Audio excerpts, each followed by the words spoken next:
Good morning, Rachel Kennedy here, and welcome to Real Money Matters. This is the day the Lord has made. Get up, rejoice, and be glad in it. We thank you for tuning in today. I am so excited to bring you Real Money Matters today. Today is a good day to get up and know and take charge of your finances and know that you have control, that you can give your money direction today. And so today we're going to talk about a number of issues. But first of all, I want to thank God for this opportunity to come to you live again on Real Money Matters. Honor my spiritual leaders, Bishop Wayne and Dr. Beverly Jackson. I want to thank those who watched me last week live for my first live show. Thank you so much. There are a couple of my friends, Lamont Hubbard and Tracy Jones. Thank you so much for tuning in, and thank you for the encouraging words that you text me immediately after the show. It meant so much to me, and so I want to thank you for that. I want to thank those who even watched me on demand. I got some hits afterwards, so if you don't get to see the show live from 10 to 11 every Friday, 10 a.m. to 11 a.m. I'm live. But if you're not able to reach me then or catch me then, because I know many people work, and that's a good thing. We want you to work. Those who work or have other things they have to do, you can feel free to log in at a later date and catch me on demand. They have a site there where you can go on demand and you can see previous shows. So I encourage you to do that. So I'm going to ask you, if you would, just call a friend, call a neighbor, let them know Real Money Matters is on the air, and we're going to talk about some exciting things today. I also want to thank Mr. Kevin Lewis, who has allowed this show to be aired today, and his efforts and what he's doing with ItsWebTV. It's a wonderful venue in order to reach the world. The website is the number one thing. People are on the air, on the web. You can find anything you want on the web. So we're excited to be coming to you, and thank you for that, Kevin Lewis. I also want to thank, I just have so many people to thank today. I just want to thank even my friends, Dana Whitney, Carla Jackson. Thank you for allowing me to practice on you down through the years. Thank you for listening to me on financial matters, and hopefully I've been a blessing and been able to help you in that area. I'm just overwhelmed. I have so many support and of loved ones and friends and family. And lastly but not least, I have to thank my husband. Oh, he's such a support to me, and definitely allows me to do the things that I do, and it supports me 200%. So I'm grateful for my husband, who allows me to be my biggest support and encouragement. He says he's the president of my fan club, so thank you so much for that. Also, I have a testimony. Wow. For my first show, someone emailed me their testimony, and they weren't able to catch me live, but they were able to catch me on demand, and so they emailed me a testimony. The next day, my show aired on Friday, and on Saturday, I had an email about my show, and I'm going to definitely share that testimony with you in just a short few moments here. But also, I want to congratulate my goddaughter. She had a healthy baby girl yesterday, and I was able to witness the birth of her and the miracle of birth, and she had a healthy baby. So, Gabrielle, congratulations, Charles, on a new healthy Bailey. Bailey, welcome to the world. And I'm just excited today. I'm excited because God is doing great things here today. We're going to be talking about, I'm going to bring you some facts and things or snapshots on statistics about American finances. And I'm bringing you this information not because, to condemn you or make you feel bad, but I just want you to know that other people are having challenges too with today's society, the way the economy is, the way the systems are set up. People work hard and they feel, I deserve it right now. It's my money. I want it now. And that's true, and you do, but we have to make good choices on how we manage the money that we get. But also, I want to recap my show from last week. Wow. Bishop Wayne T. Jackson was my special call-in guest, and he had left us some good points on money and finances. And I just want to recap on a few of those things that he talked about. And one of the things he said is that money is currency. Money is currency. And it keeps flowing. It flows. And I was going to, oh, here it is. Yes, it's currency. A more general use of the word currency is anything that is used in any circumstance as a medium of exchange. So currency is used as a medium of exchange. You'll give me something, and in exchange I'll give you currency. There'll be a value or worth to it.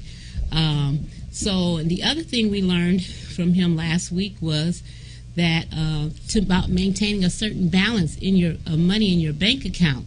Pick an amount that's not zero or negative. You want to keep a certain amount of balance of money in your account, because money attracts money. So you don't ever want to get to a zero or negative place in your bank account or in your account. So we're going to talk about a few snapshots of American finances, see if you can relate to any of these, or maybe you know someone who can relate to some of these. It may not be you, it could be someone else. So I want to talk to you about that because there are a lot of statistics. According to the Wall Street Journal, nearly 70% of all consumers, 70% of all consumers live paycheck to paycheck. Wow. Do you know anybody like that? Are you in that particular situation? And according to ADP, automated data processing, 20% of workers would not be able to make their mortgage, their utility, or credit card payment if they missed a paycheck. Just think about it. What happened if you would miss a paycheck? How would that affect your finances? How would that affect your life? I personally know of an industry or a company in particular where they were hit hard financially, economically, and their employees had to get half of a pay for a number of months. How do you think that impacted their life? How would that impact your life? Think about it. If you were not to get a whole check or half a check, and not any check, how would that? Would you be able to continue the way you are? So we're going to talk about that. Also, there was a poll in the USA that stated that 55% of Americans always or sometimes worry about their money. Can you relate to that? Does that sound like something? Do you every day, is money a concern, whether the lack of, or do you have too much? That's a good way to worry about it too. You may have too much. And at 36% in USA Today snapshots report personal finances as the number one personal stress factor in the workplace. When you go to work and you know that you have to put in so many hours or do so much to get those wages. We talked about wages versus income on last week. Wages is something you earn, is for work performed, and usually you have to perform that work in advance before you get the check.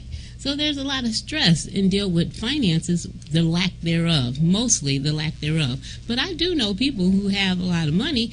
Just because they have the money don't mean they have other issues. When you have a lot of money, then you have to be concerned, because then people pull on you and you have to be wise in order to keep what you've earned and what you've made. So there are a lot of different ways you can look at that. Another snapshot that I want to look at is that in the new millennium, about savings, in the new millennium, the personal saving rate fell 2.2%. 2.2, in the lowest in 60 years, according to the Department of Commerce. Nearly half of Americans, 46%, have less than $10,000 saved toward their retirement. According to another report, a report that talks about retirement and saving for your future.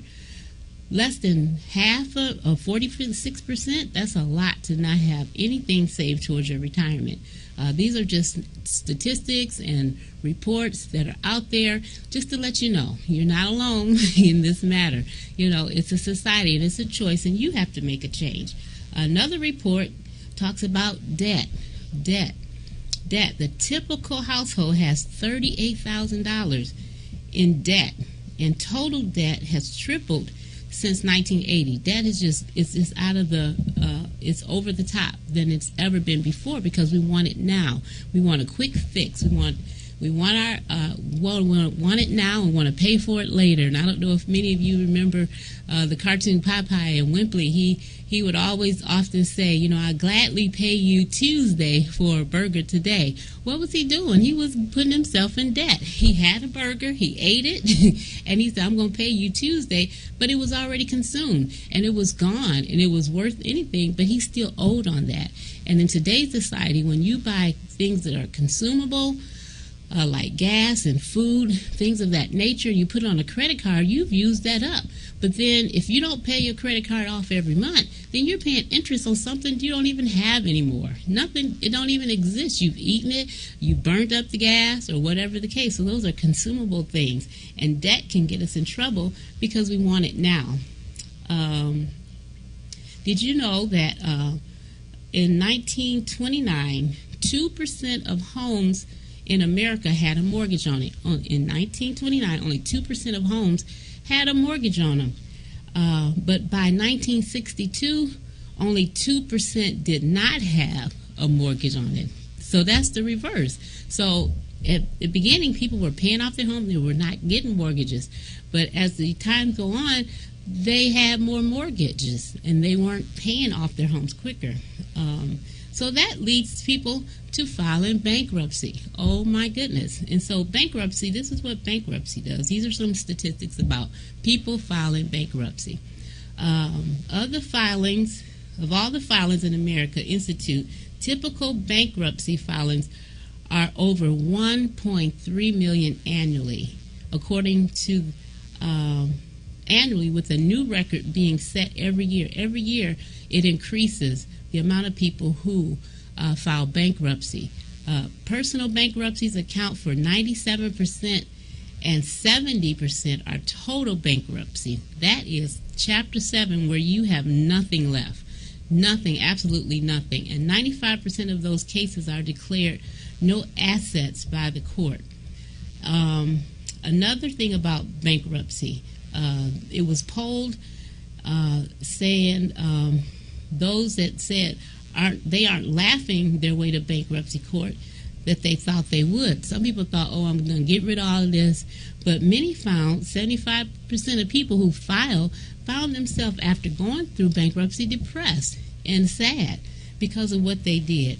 But I want to be the first to congratulate you on taking steps necessary to regain control of your financial affairs. By listening to this program and tuning in every week and even going back and reviewing, we want to give you tips on how you can overcome and be successful in your finances. So I said all that to say, with all those snapshots and all of those different percentages of things, you don't have to be a statistic. You don't have to stay there. You can get up from where you are. You can decide today, I'm going to be financially free. I'm going to be stress-free about money. Money's not going to control me, but I'm going to give my money direction. And by looking at that and continue to watch the show, we're going to take line upon line, precept on precept. We're going to take step and step at a time, because this is a cumulative thing. And you think, however many years you've been doing this, it's taking you that long to get there. So you're going to have to give it time to walk it out every day. Just every day get up and know that you can gain control. No matter how bad it looks or seems, it could always be worse. Trust me, it could. So we're going to take where we are and we're going to grow from there. So today I want to talk another topic. Today I want to talk to you about stewardship. Stewardship. What is stewardship? Stewardship is the careful and responsible management of something entrusted to your care. That's what stewardship is. Taking good care of resources that are entrusted to you. Can you think of resources that we're talking about? Yes, money. We're talking about real money that has been entrusted to you. It's also defined as overseeing and protection of something considered worth caring for and preserving. And think about it. What it took for you to earn your wages. You had to get up early. You had to get dressed. You had to drive to a location. You had to spend time. You give up part of your life every day, or whatever the frequency it is, that you have to work in order to get a paycheck. You have to deal with special people who have issues of their own. your co-workers, your boss, your customers. If you have to deal with customers, you have to deal with an array of things and circumstances in order for you to earn your wages. In other words, you're going to take care of your money that you worked hard for, that you had to do a lot of things to earn that money, and hopefully you did it honestly. Of course, I'm talking to those. And so stewardship. So it is a responsibility, that you have to take of managing something that's worth something. And how many of you know that money is worth something? It's worth part of your life. It represents whatever your check is, whatever you get paid, that represents part of the life you've given up to do those things. And a lot of times, because of that, we can't enjoy and have recreational time because we're spending a lot of our time because of our financial situation. So we want to so that's what stewardship is, and that's what stewardship is. The other thing I want to talk about with stewardship is responsibility. You can't change what you don't acknowledge. You have to be accountable for your actions, your decisions, your choices. Accountability. You want to be accountable to somebody. You want to be responsible with your resources, and you want to be accountable. You want to report, explain, or justify and be answerable for how you manage your money and what you do and the choices you make. I encourage you to find somebody you can trust, that you can go to help you stay accountable. A lot of times, even with the weight loss industry, a lot of those programs are successful because they have a support system. So I encourage you to identify a support system that will help you. If you're married, your spouse could be that support system. But if they're not acting right, you may want to get somebody else to be a support system. You always feel free to get a financial advisor, somebody that's a neutral person, or a family member, or a friend, or somebody that will not take your information and give it out to anybody. But that helps you. That helps if you can be accountable, say, how I'm going to do this. And, it may be a point where you get to in your life where you don't have to be accountable because you've gotten it. You got the plan. You understand the importance of having a plan and making it work. The other thing is I'm going to talk about are financial goals. You have to set financial goals. You have to know where you want your money to go. The key to setting a goal financially is you got to make it practical and reachable and attainable. Make it real. You have to be honest with where you are so that you can identify a way to, set your goals and know what your objectives are. Be sure the end is clear. When you're setting a goal, be sure you have a concise time limit or time constraint as far as to where you want to go financially. Make sure you set small goals. Short-term goals there's 3 sets of goals. You do a short-term goal, which is less than a year. You want a mid-term goal, which is like 2 to 5 years, and a long-term goal, which would be 5 years or more. And a lot of times that talks about investments, and a lot of times with investments you want to wait and have them to grow and mature because they go up and down. And then, of course, retirement. Our long-term goals. College education could be a long-term goal. Let me back because a short-term goal could be is something like paying off a small credit card or going on a vacation, things of that nature. A mid-term goal, you may want to purchase a vehicle. You don't want to get it financed, or you have some furniture, or you have some major repairs in your home, or things that need to be done, or even maybe some dental work, is something as simple as that. So you identify areas in your life where you can set goals, set attainable goals. Have a map of where you want to go financially. Have a business meeting. I encourage this, really. Have a family meeting, a business meeting every month or so, and let's plan this out. Let's set a plan. Habakkuk 2:2-3, it reads, and this is such a powerful scripture. It says, "And the Lord answered me and said, write the vision, have a plan, and make it plain upon tables, that he may run that readeth it. For the vision is yet for an appointed time, but at the end, it shall speak and not lie. Though it tarry, wait for it, because it will surely come. It will not tarry. Wow, that is a powerful statement. You got to write the plan, you got to see the plan, and you got to wait on the plan to succeed. Oh my gosh, that seems so simple, but it's so powerful. And if we can get to that point, when we put ourselves in a place of accountability, when we write it down, it forces us to see it. Post it on your mirror in the morning, wherever you're going to see, whatever your regular routine. Put it up somewhere so you can look at it. Looking at it helps you to stay focused on how you want to go. I want to read another version. I tell you, that scripture is so powerful. In the Amplified, the same scripture reads in Habakkuk 2:2-3, "And the Lord answered me and said, Write the vision and engrave it so plainly upon tablets that everyone who passes may be able to read it easily and quickly as he hastens by. For the vision is yet for an appointed time, and it hastens to the end, or to the fulfillment. It will not deceive or disappoint. Though it tarry, wait earnestly for it, because it will surely come.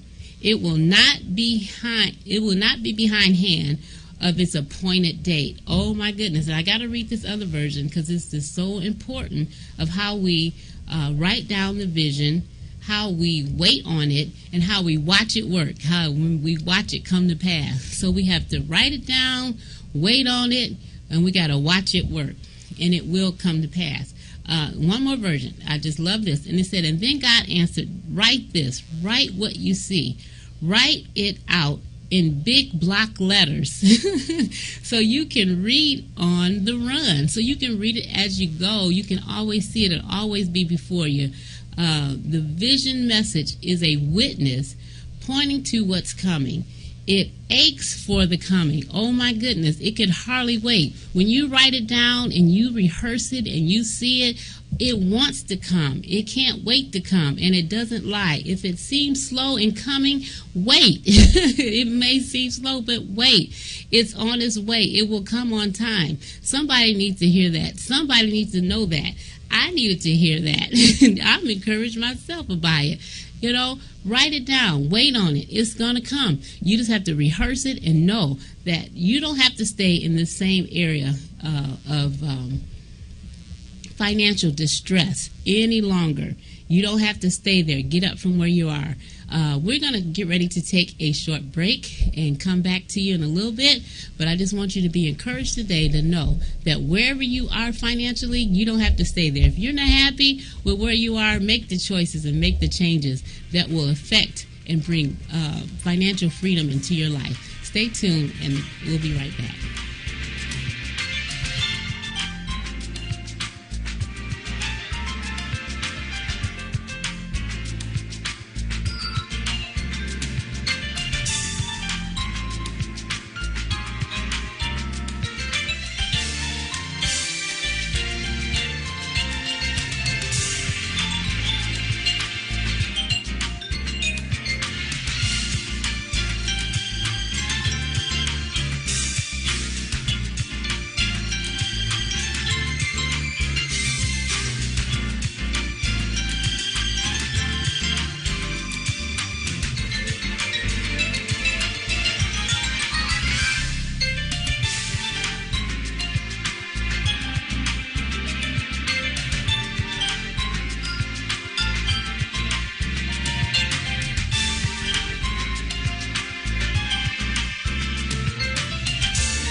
back, and thank you for tuning back in again with Real Money Matters. Rachel Kennedy here, and I want to encourage you, please, to write me. Let me know. Give me your feedback on the program and what you think and how it's going. Please, I'd like for you to email me your questions, any comments you may have. You can email me at realmoneymatters@RachelRKennedy.com. Again, send me an email at Real Money Matters. This is the email address, realmoneymatters@RachelRKennedy.com. And I look forward to hearing from you. Just want to recap a few things. Oh, and on another note, I did get a testimony. Oh my goodness, for my first show, someone sent a testimony on how watching the program had helped them. And I'm going to read that. Let me read that to you right now. This person, I won't name their name. They didn't give me permission to say their name, but I do want to read what they wrote. So listen closely. This is a testimony I received from my first show. It really blessed and encouraged me. And the testimony said, Rachel, your show was such a blessing. Within 1 hour of watching it, I began to change how I viewed my finances and immediately made some changes. I was planning not to cook this week and basically eat out. After I watched your show, I decided to save money by shopping and cooking my own meals. This was a big deal for me because I haven't shopped and cooked all year. I usually have someone else do this for me and my family. This person was not available this week, so I had planned to either go out or to eat out or to order in. I probably saved hundreds of dollars because I was cooking for 5 people. Thank you for your message, and I feel great that I listened and saved money. I applaud you. Thank you for taking action and listen and not settling she didn't raise, it was a female, and she didn't let the dust settle on her feet. She got right in there, and she made a choice. I can only imagine for 5 people, oh my goodness, probably whatever she would have spent on one meal of going out, she spent that to feed the family for a week just by going shopping and cooking. And I tell you, this person was so encouraged all week. She was telling me about her different meals she prepared and sent me pictures, and they looked fabulous.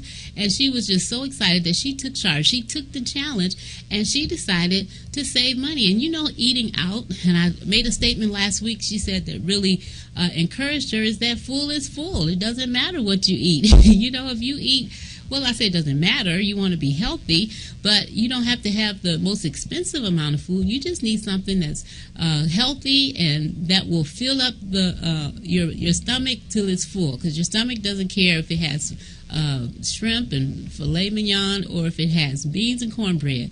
I tell you, it'll stick to you. So thank you for sharing that testimony. It meant so much to me. Did you not know that finance is only 20% knowledge? It's 20% of knowing what to do, and most of us know what to do. If you're honest with yourself, you know what to do, and you know when you should buy something, whether it's a need or whether it's a want. And so it's 20% knowledge, and the other 80% is behavior. You have to take charge. You have to get up and say, hey, I'm going to be disciplined, and I'm not going to spend a whole lot of money in this area right now. And even when you do get to the place where you do have more, you still don't want to just pay and spend a lot and be wasteful. That's the whole point. You don't want to be wasteful. You want to make good choices that is going to lead to a better situation for you financially. You have to actively participate. I can only provide the information for you, but you have to actively participate in the process. So I want to encourage you, please. You can even call in. If you have any questions or you want to say something on the show today, you can call in now live. Yes, and the number you can call is 248-996-8954. I'd love to hear from you. If you have any questions, you can feel free to call in right now. I'm on until 11 o'clock. The number again is 248-996-8954. 888-994. And I want to encourage you also, send me an email if you have a testimony like that, or if you have a question maybe that you would like answered on the air. Please email me at realmoneymatters@RachelRKennedy.com. So I want to recap a few things that we talked about at the beginning of the show. And one of the things I want to talk about is having a financial goal and writing it down, making the vision plain, setting practical goals, small goals that are attainable and reachable and realistic. You must do that in order to be successful. And if you find a place of victory, a place of success, that makes you feel good. That makes you want to continue.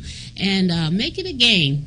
Say, hey, today I saved this amount of money. Saving is so important, and there are little easy ways you can save. How about your change? Some people just have, you have loose change and you go to the store. There was a time in my life where we used that change. My daughter and I used it to get our hair done. We were going through some situations, and that change adds up. I'm telling you, it adds up. One time I had an opportunity to assist somebody in taking some change. They had accumulated it. I'm not sure how long it was, but it wound up being like $600 worth of change. So what I do, and I make it a practice, when I go to the store and, you break the dollars, break your bills, and they give you change, sometimes what I'll do is I'll put it in a compartment in my car, or I have a little area in my room where I just put it on the desk. And I have another place where I just set it up. And what I'll do is I'll separate the pennies, and I'll save all the silver money, all the silver coins. So I'll just let that accumulate for so long, and I don't know how long it takes, but you just let it accumulate, and you just feel good that it's accumulating. Sometimes my husband will say, "Wow, you got a lot over there," so I'll put it away, so I don't want him to see it. I don't want him to see how much I got. But occasionally every month or two or so I go, and guess what? It can easily add up to $100, $200. And so what do you do with that? That's unexpected money. Usually it's just laying around. You can take that and put it into a savings account, or put it in, go get it changed over, and put it in a stash and save it away, for something specifically so you want to purchase or have a need for. And that's what I want you to do. I want you to identify something this week that you want to save for. Set it at a goal of $100 or $200, not too big. Just make it really, and then just start thinking about little ways you can save. Coffee, drinking coffee out, going to the different places, the coffee shops. Those coffees can cost $2, $3. It adds up. In a week, if you go 5 days a week, that's $15. That's $15 in a week. So that winds up being like $60 a month just for coffee, just that one area. Wow. So I ask you, and I encourage you, and I challenge you, identify this week. Identify an area, just one place where you can cut back and save. Maybe you can make coffee at home, and it might only cost you $7, and it'll last you a month. So then it'll cost $7, you'll save $60, and it'll cost you $7, so your net is $53 that you have saved, and you can put that away. The summer's coming up. Many of you are going to go on vacations and things of that nature. Start planning now. Even start planning for Christmas now. Start saving. Christmas, wow, it's May. Why think about Christmas? Because it'll be here before you know it. And so if you start now with a plan of saving, you'll watch it grow and it'll accumulate. And you'll feel good about your savings. And as you save, have a direction. Don't just save and don't have a plan. Have a direction. Say, I'm going to get so much and I'm going to do this. Identify an area in your life this week where you can cut back and you can bring savings into your life. Because I'm telling you, you feel good. When you have money in the bank and you have money in your pocket, that's a good feeling. It's all happy, happy, joy, joy. Nobody's sad except if they don't have it and don't know where it's coming from. Oh, my goodness. And that brings sadness. And so what you want to do is have yourself positioned by making a choice to save. We're going to get ready to take another break. Call in if you have any questions, 248-996-8954. Feel free to call if you have questions today, and I'd love to hear from you, or if you just have a comment that you want to say about the show today. Also, email me if you have a testimony, or you have questions that you would like answered on the air, you can email me at realmoneymatters@rachelrkennedy.com. So stay tuned, and we will be taking another break momentarily.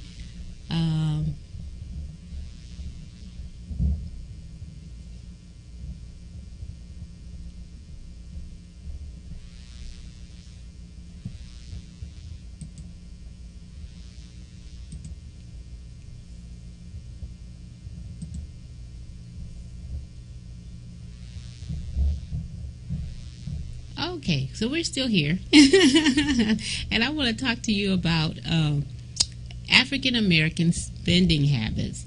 Why do African Americans, I'm talking to us, we tend to spend our money on some of the most useless things? And when I say useless things, things that are not going to add or improve our life, or our quality of life, should I say.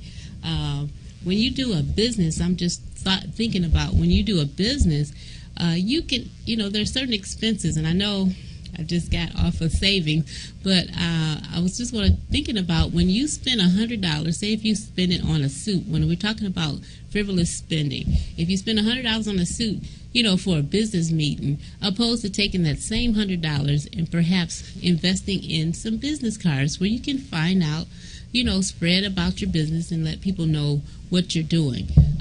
Which brings me to, I wanted to, tell you about my business, Precise Bookkeeping. I started a business 3 years ago. I believe it's 3, almost 4. I've been in the accounting and bookkeeping business and industry for a number of years, almost 30 years. But I started a business, and when that business got started, it was during a financial hardship in my life. And I was able to start this business based on the skills and abilities that I had. And based on that, my business, it offers a bookkeeping needs for small to mid-sized businesses, churches, as well as individuals. And what I do is I go and I analyze your spending habits, and I help you come up with better ways that you can restructure your income and be able to cut back on your expenses so that you can be profitable in your business. And that is the point of business, that you want to be profitable. So then we find ways of how to, streamline your costs, streamline things that you're doing, identify what you're doing, and that you're able to see it. And that's part of writing a vision and making it plain. When you get a snapshot of your finances, a snapshot of your income, a snapshot of your expenses, then you know exactly where you are. We don't want to live beyond our means. Do not live beyond your means, but if you don't know what your means are, 9 times out of 10, you're going to live beyond them. So I encourage you to look at what your income is, and we got a lot going on, I know, but the main focus this week is saving money. We want you to save money, and we want you to identify an area where you can save your money. So at this point, I believe we're going to take another break. Kevin is coming soon, and we're going to encourage you to call in 248-996-8954. If you have any questions, I'd love to hear from you. Thanks again.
Kennedy here, Real Money Matters. I just want to thank you for tuning in today.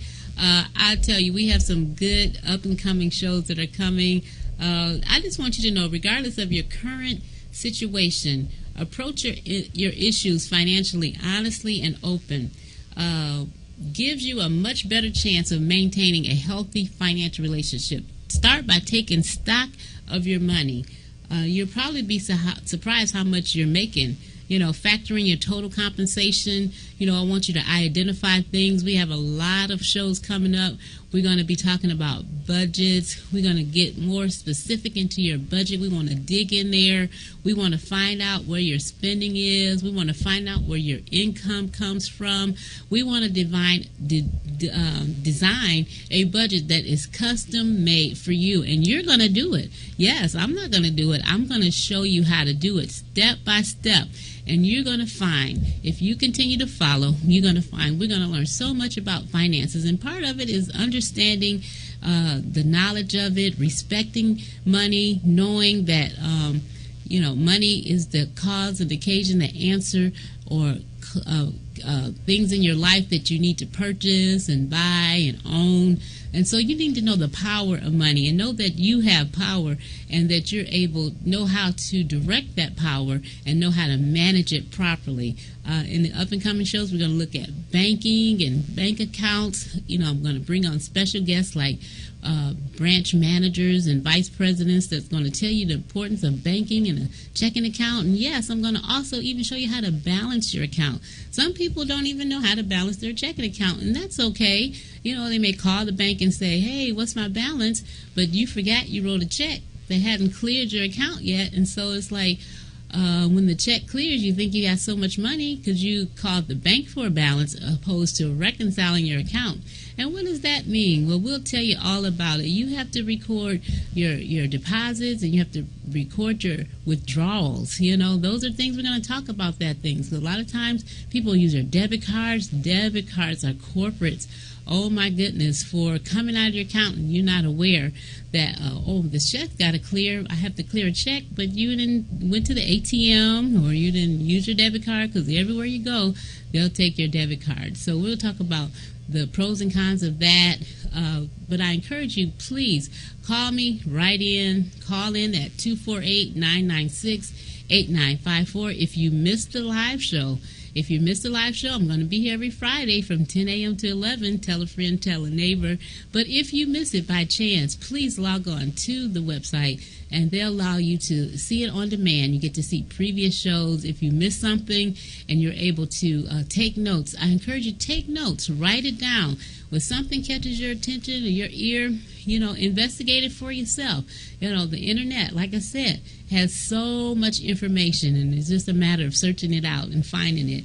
So I encourage you to do that as well. And also, I would like to invite you to my church. Yes, Great Faith Ministries International. That is the place to be. Bishop Wayne T. Jackson, Dr. Beverly Y. Jackson are the pastors.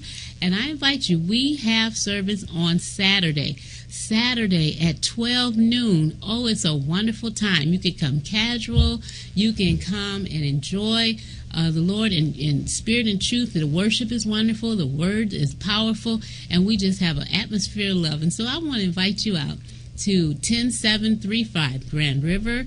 We're located at 10735 Grand River in the city of Detroit. That's on the west side. And that is Great Faith Ministries, where Bishop Wayne, Dr. Beverly are the pastors. And I encourage you, when you get there, go to the information desk or go to the administrative office. Ask for Rachel Kennedy. They know me there.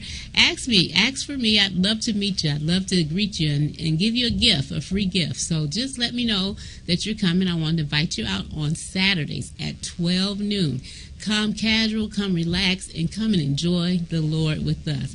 I want to also let you know that, as I said, we'll have special guests, and I want to hear from you. I want to read your questions on the air. I do. So please email me.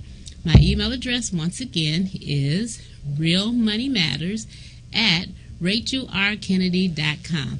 And we'll look forward to reading those on the air. Again, this week, the challenge is to save. Find and identify an area in your life that you can cut back And then email me. Let me know how much you saved this week. I'd love to know that. And I'll be able to report that.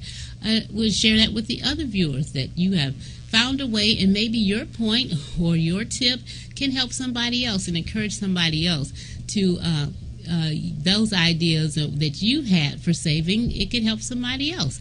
So once again, email me at realmoneymatters@RachelRKennedy.com, and we will look forward to seeing you next week with your questions, your answers.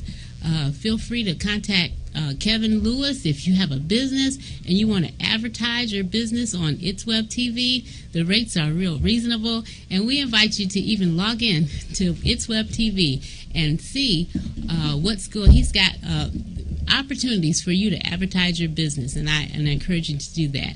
Again, this is Rachel Kennedy, and I am so glad and excited to be able to bring you real biblical and practical tips on how to manage your money. Until next week, remember that you can and will be successful. Make good choices, make good decisions, and see your financial success. Write the vision and make it plain. Thank you very much for watching and tuning in. We'll see you again next week, Friday, 10 a.m. Catch me on demand if you missed the show live. Talk to you later. Thanks.